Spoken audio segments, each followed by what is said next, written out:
are creating a rotted, infected skin SFX, perfect for beginner friendly and last minute Halloween costume. How to do texture.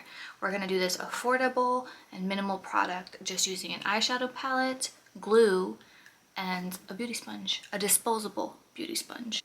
By the way, if you want to see this fall glam, I do have a video of this look, a similar look to this that I did previously, and I will link it in the description below. Some Pros Aid glue from Amazon. Honestly, you don't need to buy this glue unless you want to. It is good because it's medical grade. I prefer it over latex if I'm not doing something that needs extreme like detail to it. Glue works just as fine. If you want to buy just lash glue from like the dollar store or Walmart or whatever, you can do that too. Just keep in mind, depending on the area you're going to be covering, you may need more adhesive. Or another option is Elmer's glue. I use the stick sometimes to cover my brows. They have other options that you can just use for your skin one time. It'll be okay.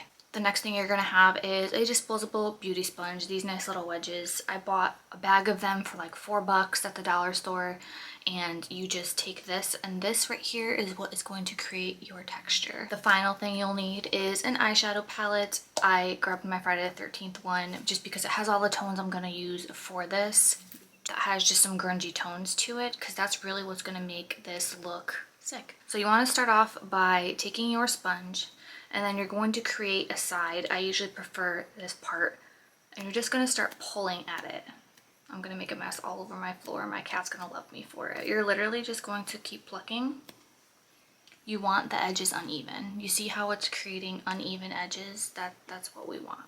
You're gonna take your glue. I'm gonna pour a little bit in the lid. I know I'm probably gonna regret this later because it's gonna seal it shut, but I'll worry about that later.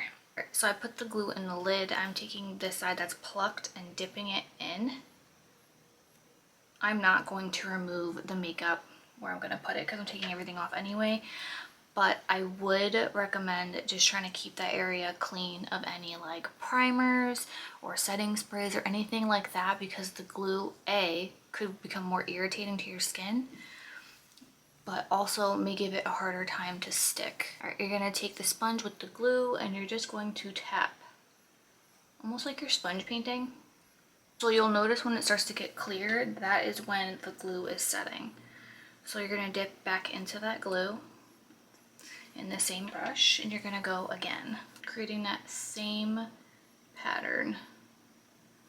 And the nice thing is once the glue is dry, you have the option to kind of take a tool of some sort, like if you have a back of your tweezers, like a sculpting tool, you can create holes within the glue.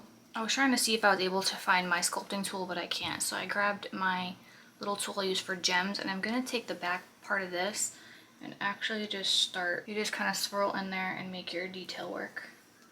And what's nice too is that if you put too much glue in one area and it starts to like drip, or you don't like the way it's looking, you could take the other end and just dab it before it has time to drip or set.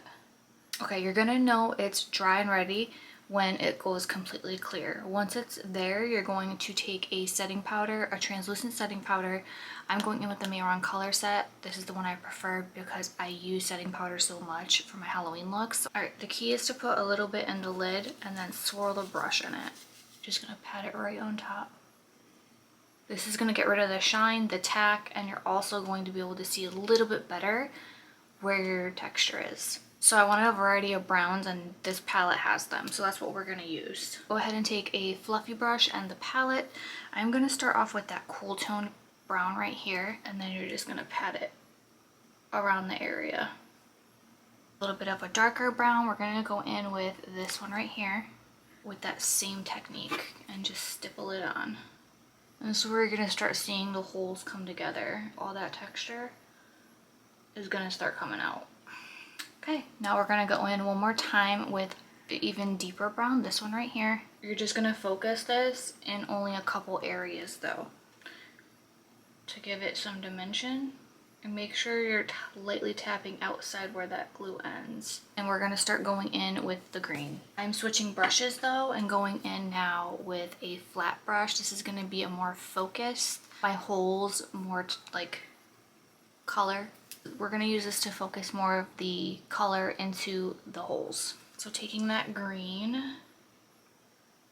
you want to focus the green where you're seeing like texture. I mention this in every video, but shading is what makes the difference. Now we're gonna add more green, this darker forest green. Just kind of look in the mirror, see what you like and what you don't like. A lot of times that's what art is. It's just literally stepping back and reevaluating. It's almost like an infected, decaying parasite. So I went ahead and added way more coloring up here, kind of where like my face starts to concave, where the contour is, to break down. It's literally so cool what makeup can do though. Like just the shading and like the detail work in the holes, just, and it's super affordable too. Prosy is only like $10 on Amazon. But you can even do, if you're gonna do a small portion like this, lash glue from the dollar store will be sufficient. I hope you guys enjoyed watching me create this rotted skin look.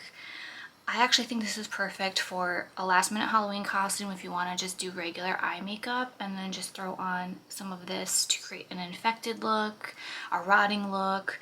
You can even use this technique to create like a Freddy Krueger.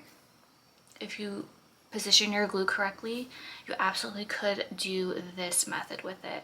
I just think it's so fun, it's so easy, it's just like a minimalist but effective SFX technique. So I hope you guys enjoyed watching. Thank you guys so much. I appreciate all of your support. I hope you enjoy my tutorials, and if you are subscribed also, thank you very much. Yeah, and I hope to see you guys in the next one.